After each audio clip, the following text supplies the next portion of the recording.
Bom, pessoal, vamos dar continuidade aí à aula 14. Bom, pessoal, o nitrogênio, ele tem um ciclo, tá? E o ciclo dele é muito amplo. A gente vai tentar entender um pouquinho de tudo aí, tá? Primeira coisa que vocês têm que ter em mente, vocês já sabem, que o nitrogênio ele é encontrado na atmosfera.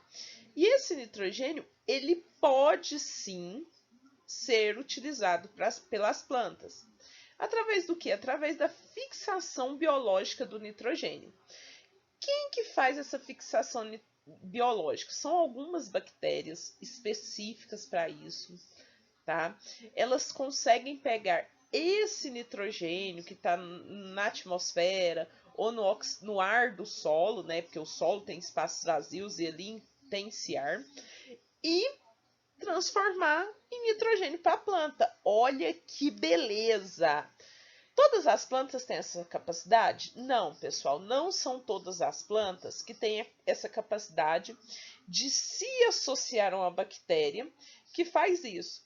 A planta que mais faz essa associação, nessa mutualismo, é a soja, são as leguminosas. Ela se associa a algumas bactérias e essas bactérias fixam o nitrogênio do ar para a planta. Olha que beleza, isso é maravilhoso. Nós também temos aí a fixação industrial, nós vamos aprender como é que o nitrogênio é feito, por que ele é tão caro. Fixação através do raio, pessoal. Toda vez que cai um raio, ele transforma o nitrogênio do ar disponível para as plantas. Sério, é muito legal isso, tá? Os próprios animais, tá? Ou as plantas. Então, assim, uma planta fornece nitrogênio para outra planta? Fornece. Tanto é que a gente tem adubação verde. A gente planta uma leguminosa. Quando ela atinge tal idade, a gente vai lá e corta ela e deixa ela disponível lá no solo. Por quê? Vai devolver muito nitrogênio para o solo, beleza? E dentro de todo esse ciclo, a gente também tem as perdas, as mobilizações, e a gente vai aprender tudo isso hoje, beleza? Uma das possibilidades de ganho, né, do nitrogênio nesse sistema tão complexo é o nitrogênio atmosférico. A planta absorve ele, já expliquei para vocês, né, através das descargas elétricas. Toda vez que tem uma descarga elétrica, graças àquela energia que tem naquela descarga elétrica, ela transforma o nitrogênio do ar em nitrogênio disponíveis para as plantas.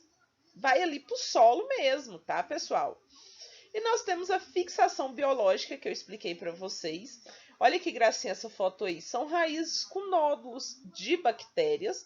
Essas bactérias fazem mal para a planta? Não, elas fazem bem, porque elas tiram esse nitrogênio do ar e transformam em NH3. O que, que isso significa?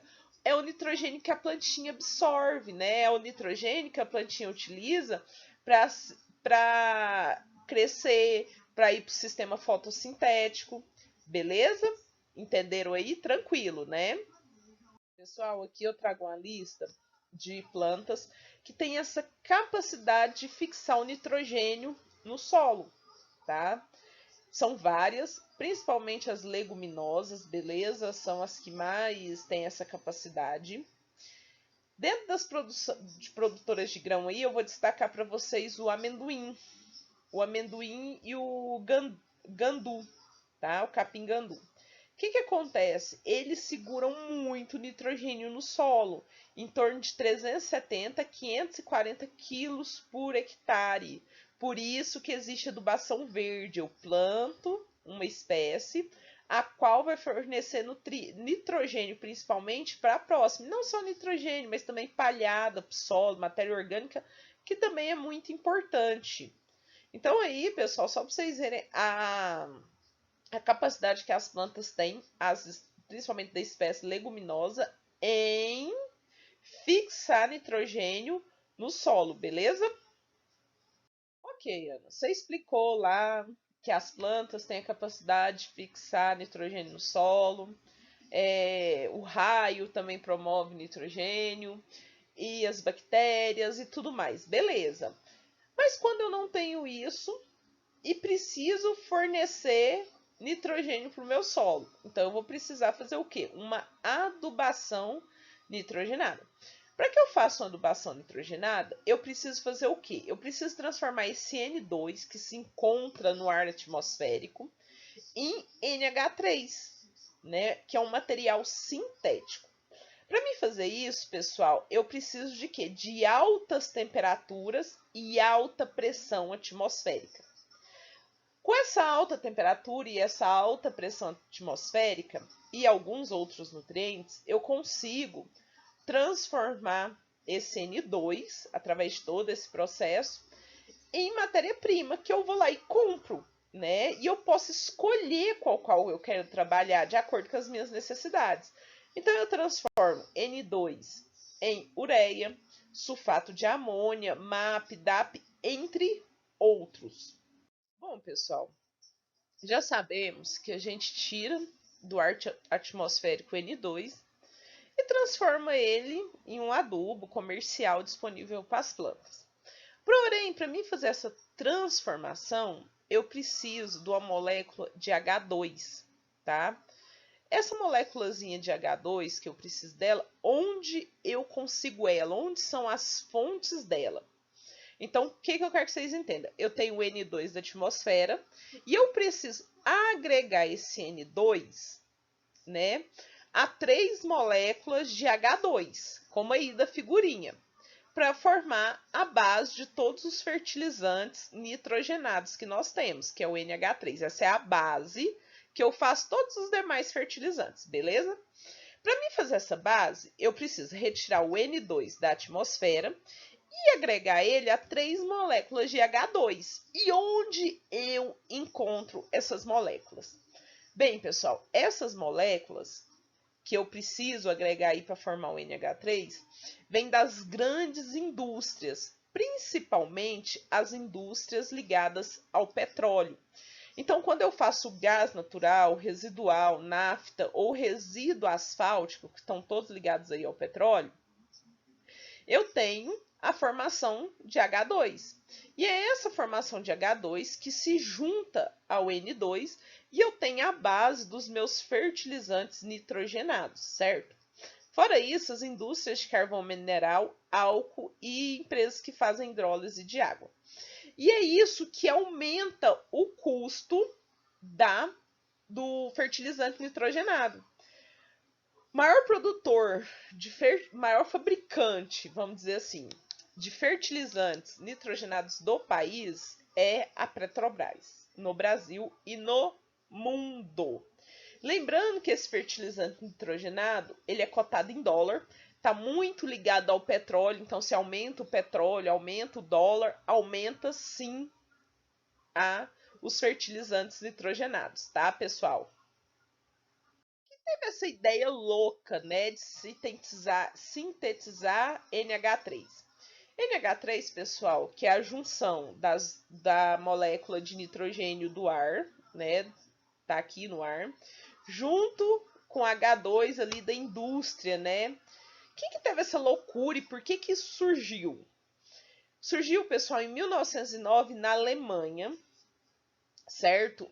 E foi produzido em larga escala pela empresa BASF, ela que deteve essa tecnologia. E foi criada, pessoal, não foi como fertilizante, foi para guerrear.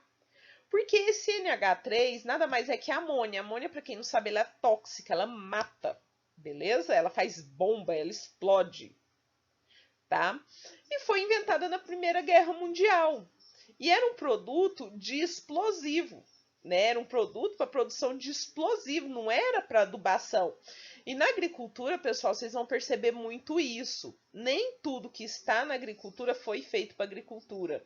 Se vocês pegarem a grande parte dos defensivos agrícolas, eles são estudados não para ser defensivo agrícolas, ou para ser arma química, ou para ser arma biológica, e eles acabam que descobrem que para a agricultura vai bem. Vocês vão perceber que a agricultura está muito ligada às guerras, a essas coisas, tá?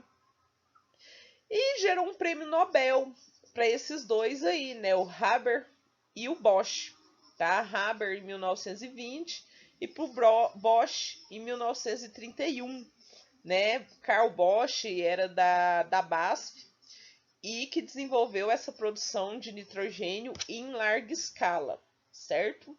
E depois foi para a agricultura e sim que esses caras merecem um Nobel. Não foi pela guerra, tá? Foi pela colocação na agricultura. Então vocês sabem por que o nitrogênio surgiu. Agora imagina se isso não tivesse acontecido, né?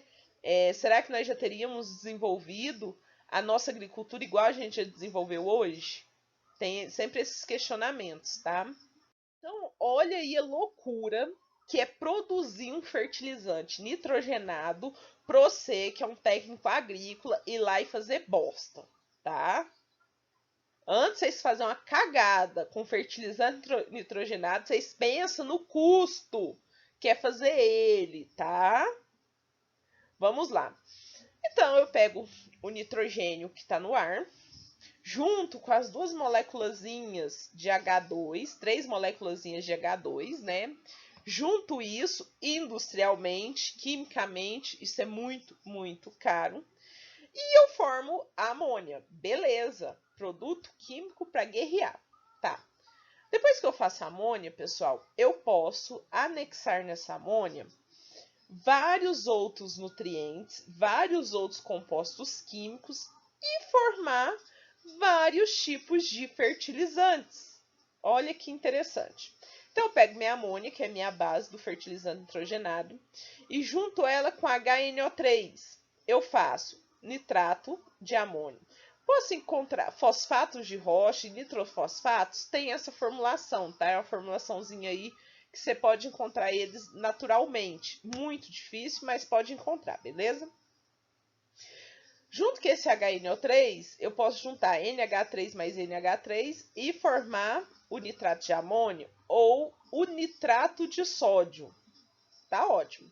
Se eu juntar esse NH3 com H2SO4, sulfato de amônio. NH3 com CO2, a nossa conhecidíssima ureia. Então, a ureia é uma molécula de CO com duas moléculas de NH2. Olha que bacana. Muito top, né, pessoal?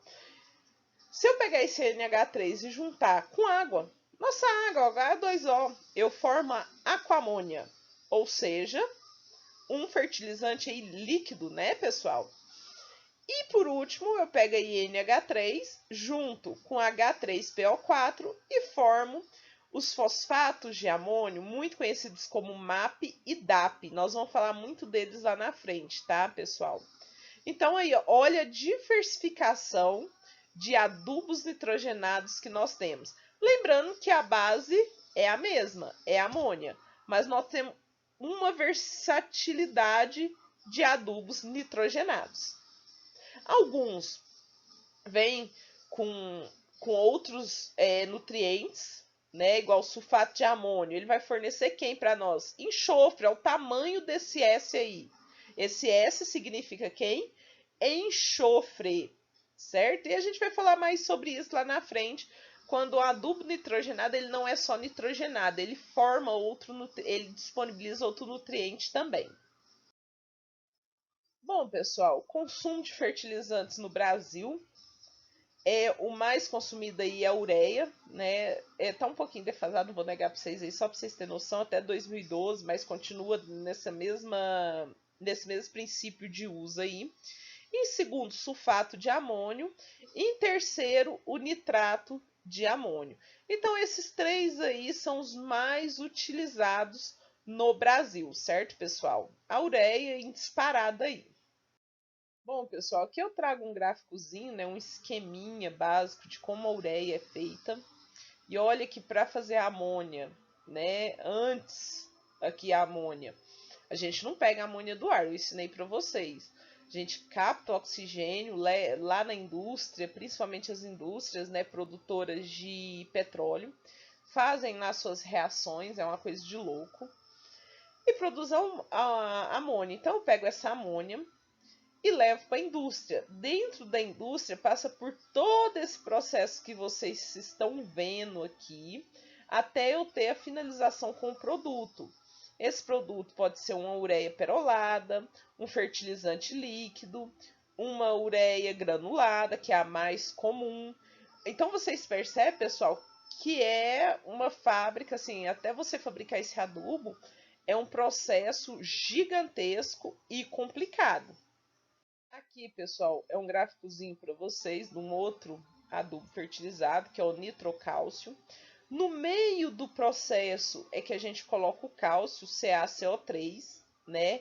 E realiza essa mistura, tá? E após a mistura a gente faz a granulação, purling, né? Que é fazer os grânulos tudo no mesmo tamanhozinho, bonitinho.